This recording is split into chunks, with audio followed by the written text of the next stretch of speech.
Sa mga naghahanap ng employer o makapag-apply dito sa Canada na nagtatanong kung may gagastusin ba, may pera ba kailangan o kung magkano ang gastos bago makarating dito. Normally talaga kung ma-hire kayo ng employer sa job bank,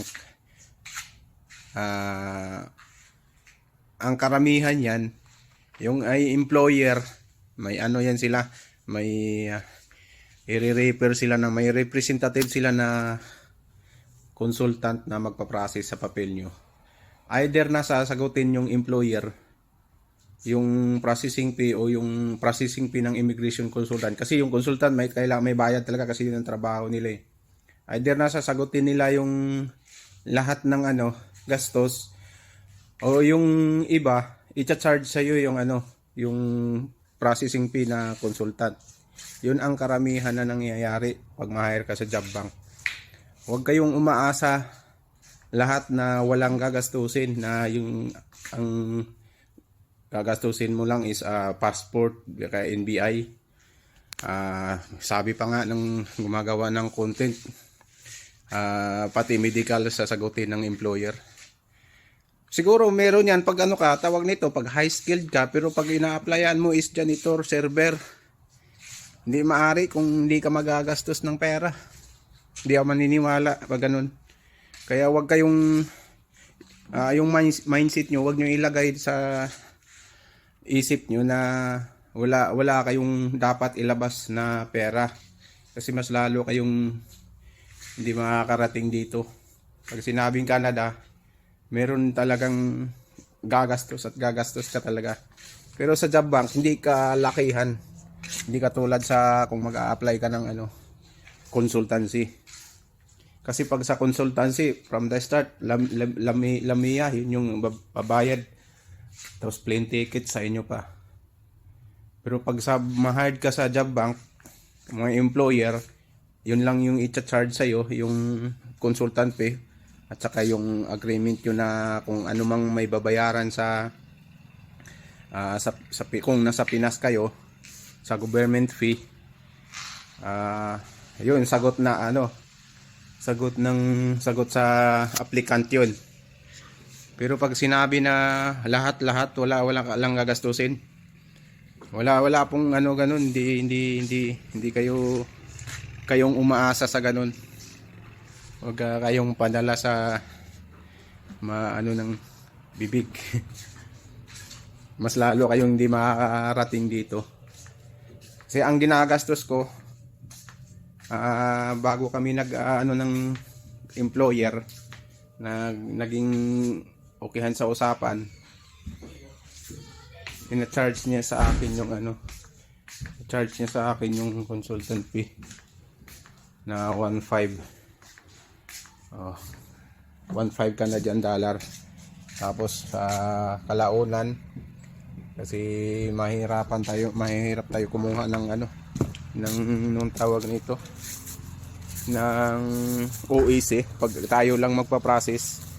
So bali ang consultant na nagpa-process sa papel ko dito, na kumukuha ng legit agency dyan sa Pilipinas na magpa-process ng OEC, sa akin na naman yung i-charge sa akin. So bali ang nagastos ko sa akin bago marating dito is mga more or less 130,000, kasama na medical. Kaya yung mga aplikante na naghahanap ng employer dito sa job bank o kung kanino kayo nakasubaybay na post, huwag kayong umaasa na wala ka talaga kayong gagastusin. Gaya na lang kung hindi naman tayo high skilled, hindi naman tayo mga engineer, hindi naman tayo, siguro pag mga electrician ka, meron siguro pero minimal lang. Pero katulad na lang sa mga cleaner, janitor, cook, maniwala pa ako pag sasagutin lahat. Pag may isang cook ka, kusinero. Pero pag mga cleaner, pag napapansin ko pa naman sa cleaner is parang ang mga post kasi paramihan, parang agency na din to, kinukuha sila, parang may agency sila dito. Ay hindi, parang agency na nag-hiring na pag may ma-hire sila, i-deploy nila sa kung may mga employer. Parang ganun nga ang pakiramdam ko eh.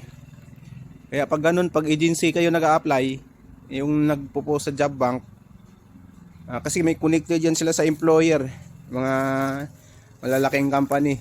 Kailangan itong company na to, kailangan nilang cleaner. Ganun, magbabayad kayo ng kung anong agreement nyo.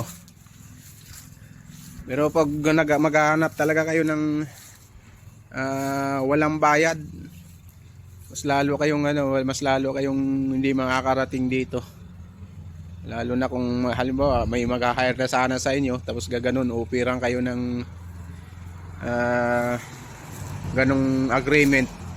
Pero yun pala, legal pala yun, legit pala yun. Ayaw na kayo kasi na may napapanood kayo sa vlog na kailangan walang bayad. Kung kayo kung halimbawa pagbabayarin kayo ng 200,000 bago kayo makarating dito, kung legit yun, aayaw ba kayo? Di ba? Kasi kung sa mga consultancy kayo mag-a-apply, sarili nyong pamasahe, tapos babayad, minsan pa nga ang dito 10,000, mga 400,000 pamasahe pa sa inyo pa. Meron nga akong kakilala, 12,000 binabayaran. Di ba? Kaya masasabi ko sa inyo, wag yung mindset nyo, wag nyong, kung gusto nyong makapag-apply dito, dapat handa kayo na na may babayaran. Ang importante, masi-search nyo yung legit. Yung hindi kayo ma-scam. Kasi mahirap naman, ma-scam pa kayo tapos hindi pa makakarating dito. Kaya naniniwala ako sa application ko na hindi scam, kasi yung binigay sa akin ng employer na immigration consultant, na yun yung nagkumukontak sa akin, binibigay niya sa akin yung na yung anong tawag nito, yung IRCC, ay yung number na license number niya. Tapos tinuturuan pa niya ako kung paano ko siya tawag nito, i-check kung legit ba talaga siya. Binigyan pa ako ng link. Tapos nagre-research na lang din ako sa YouTube kung paano. Kaya sa mga aplikante, ang mas mahalaga research. Saka wag kayong, sa gaya ng sinasabi ko, wag kayong maniniwala sa bukang bibig na wala kayong gagastusin. Kailangan wala kayong gagastusin. Mas lalo kayong hindi makarating dito pag ganun. Kaya yun lang po. May share man lang.